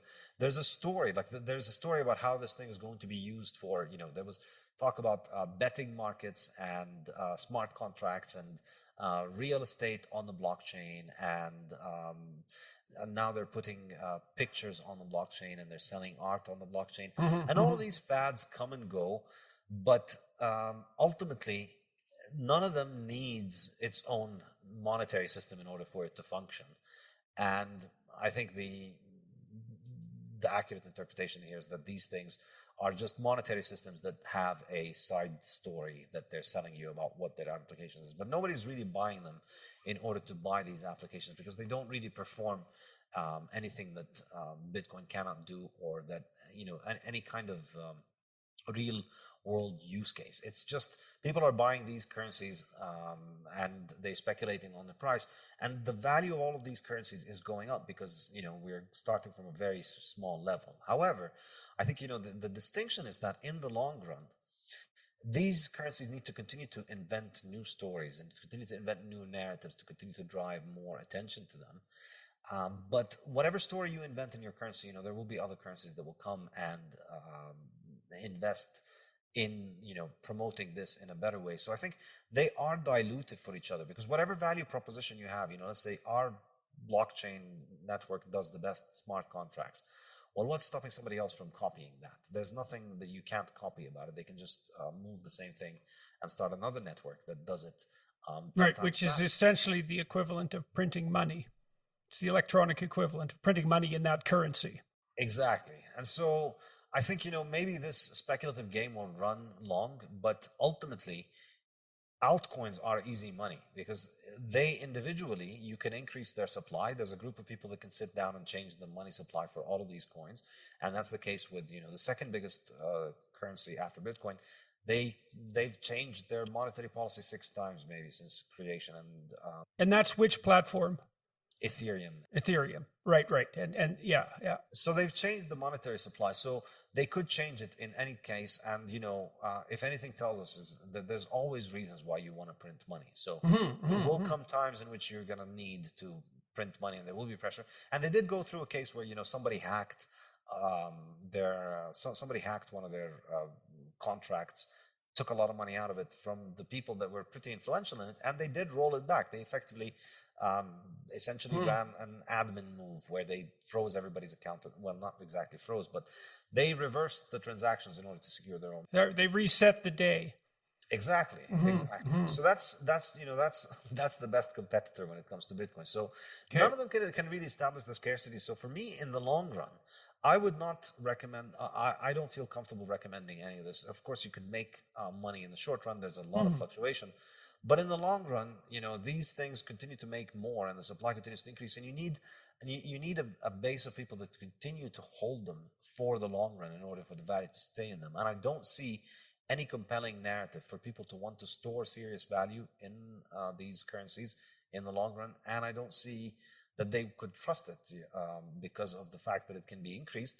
And I think it individually can be increased, but collectively, all of them, you're constantly making new currencies that trading on this novelty. So the market for novelty, the demand for novelty, even if it's larger than the demand for the store of value of Bitcoin, is getting dissipated at all of the extra inflation of all these novelty coins that are being added every year.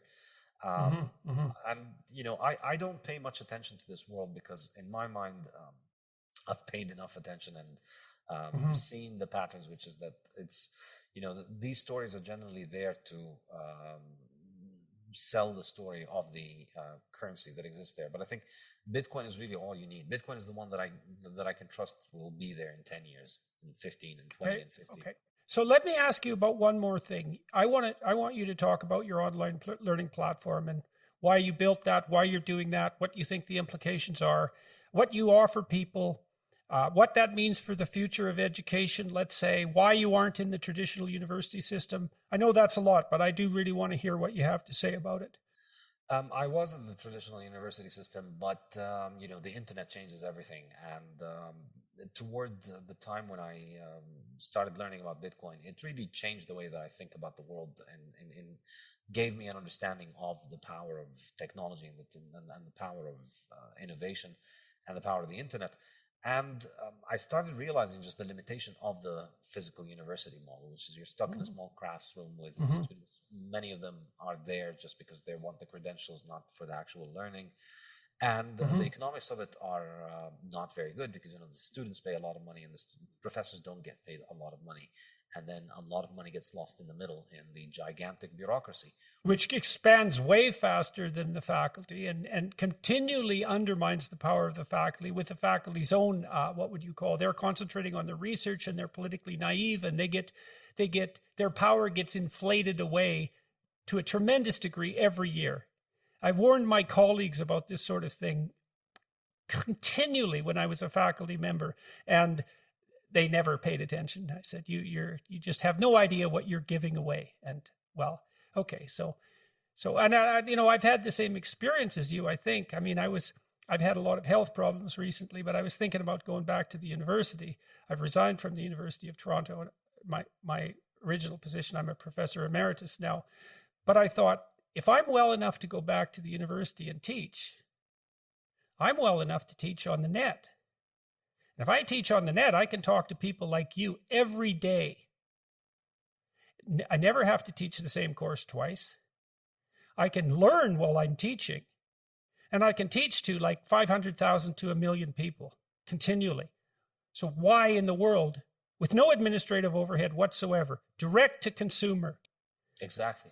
So that was really it. And for me, I think the most frustrating part of academia is the peer-reviewed journal nonsense. It's just an enormously frustrating ritual where you need... That's the grant writing system is worse.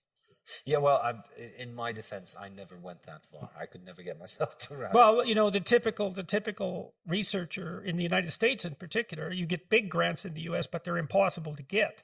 Whereas in Canada, you get small grants. And if you do a grant proposal properly, you probably get a grant, small. But in the States, the typical scientist spends 40% of his or her time writing grant proposals. And that is not what they're good at. Like, that's not the same as being an entrepreneurial researcher. It isn't the same skill set at all. Yeah, and then you don't get the grants.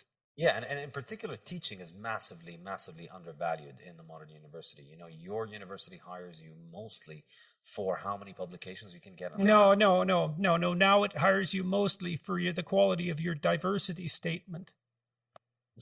No, I'm not kidding. This is really happening in California. God, no, but not research now. It's literally the case that in the UC systems, the diversity statement, which is just something that crept in, say, 5-6 years ago, you have to provide a diversity statement along with your research statement, that has more weight with regards to the hiring procedure than the research history and teaching. Well, it's like, who cares about the damn undergraduates, right? So yeah. Yeah, fiat education is another chapter in the fiat standard where, I take my experience from the university world where essentially, again, it's the same story. The financing doesn't come from the customers, for the students, whether it's at the university or school level, it comes from above. And so the bureaucracy is optimized for sucking more money from above. And it essentially uses the students as the props to do that. In fact, universities get a lot of money, a lot more money from governments, directly or indirectly. Governments subsidize the loans for the students, so even student money is effectively government money. And so they're optimized and focusing on kissing the hand that feeds them. And that's why the university is becoming so politicized. It's also part of fiat disease. Mm-hmm. It's not the case when it's not how universities functioned under the gold standard. They had far more integrity because the money had integrity, and so the only way that you could get your university to have money was to teach people useful things so that they would be happy and they would tell their friends to go to that university and they would donate money. But this kind of cycle is breaking now, and that's why we see so many. God, even the Economist, miracle of miracles, has published articles in the last month pointing out that the politicization of the university campus, which is something that I've been observing for like 20 years and have been warning people about, is having these massive downstream consequences throughout society. It's like, and that's definitely the case. And so why is that politicization occurring? So exactly. And so for me, I wanted to just, it was like, Bitcoin, like Uber, it's sidestep the entire monster and figure out what is the essence of what it is that I'm good at. I like to teach. I enjoy teaching. So I'm going to build a website and I'm going to, writing the Bitcoin standard was what allowed me the courage to take this move. And I regret not doing it earlier. But once I had a little bit of a global audience that I could follow, I could teach many more students that I could teach in a physical classroom. Mm-hmm. Were much more interested. And this is what I learned from Austrian economics. You want to follow the place where you're able to create more value. That's what you need to follow. So people seem to like what I was doing online, and so I thought I'm going to try and figure it out. So how long has this been? Yeah, how long has it been in operation? That's safedean.com. Safedean.com. Yeah, it's 2 years now. I've had it running for just turned 2 years. A couple of weeks ago. I didn't make a big deal. Well, congratulations. So tell me, like, what size audience are you serving? How is it growing? What have you learned? How are you generating revenue? The first couple of years I've focused on building rather than getting a bigger audience. I've made it a little bit more, it's mainly focused on, my audience on Twitter. They're the ones who sign up.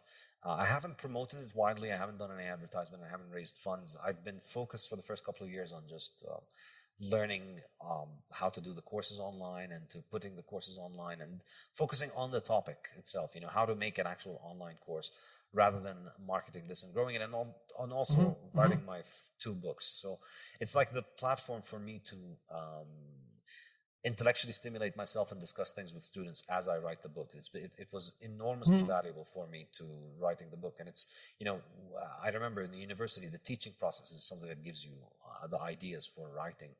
And I wanted to make sure that I had that as I left the university. I didn't want to just write. I wanted to have seminars where I discuss things. So I have 2 live seminars every week with members of safedean.com. Twice a week, we get together and we discuss my books, my work, my courses, Bitcoin in general, Austrian economics, and all kinds of other issues. And so now it's a little bit, it's being done on a smaller scale as I was focusing on the courses and the books. The plan is, starting next year, I'm going to start hopefully expanding the operation as I have my books completed and my next 2 books. I'm also writing an economics textbook as well. So, the next problem to solve for the decentralization of education, I've been thinking about this for a long time, as it's possible to learn more and more online, is accreditation is where all the value is, all of it. And I've talked to many wise academics, like seriously wise academics, who know perfectly well that there's almost zero financial utility in the knowledge that universities are dispensing to students. It's not zero, but it's low. But there's tremendous residual value in the accreditation. So the next big revolution is going to be the decentralization, hopefully, the decentralization of accreditation, so that there's a way of providing verifiable accreditation. So I've been thinking about that. So to some degree, so you can imagine something like a set of exams where only 10% of the people who take them pass, or maybe it's 20%, that's bronze, 10%, that's silver, 5%, that's gold. You can retake the exams multiple times, but you keep it scarce. And so the accreditation, there's tremendous economic value in the decentralization of educational accreditation, because the content is going to be provided, right, by people like you, perhaps by people like me. That's going to just keep happening. And that's going to find its own market. So I don't know how that problem might be solved, but. Yeah, the way that I solved it in my first 2 years was that I just told people, I'm going to only give knowledge. I'm not going to do any test accreditation. Right. Yeah, and that's a reasonable approach too, and it sort of relies on your trust in the students themselves in some sense, right? You don't have to sit through this. You're not going to get anything out of it except the knowledge. That's a reasonable approach, and maybe it's the right one. It's just for those who wish to educate, to do so, and to let the chips fall where they're going to fall. And also, I think, there are some downsides to testing, that you have to kind of formulate the education in a way that is amenable for testing, and that can corrupt the system. Exactly. And I kind of it's like predicting the future, right? It's the same problem. It's like, which part of the knowledge that you've learned is relevant, and can we and so there's the hypothesis that we can formalize that. Now, you might be able to do it in some ways because maybe you can test something like literacy, right? Because that's a broad scale skill that's useful across multiple domains. And so maybe there's a role there for for testing to specify level of skill. But it gets much more difficult in other areas. So that's partly why the accreditation problem is a real tough one to solve, to do it properly. I don't know. I go back and forth on whether accreditation really is such a big deal, or whether whether the whole issue of accreditation is going to be devalued over time. Because in a sense, I can see how it was valuable in the pre-internet world, where, going to a university and spending 4 years taking courses with the experts on a topic next to a physical library that actually contained the books on the topic was basically the only way that you could establish confidence in the topic. And getting a degree that you've ticked all of the boxes was a very reliable signal that you did do that. But now, the knowledge is all out there, and the people looking to hire you are becoming increasingly practical and increasingly specialized about what they're looking for.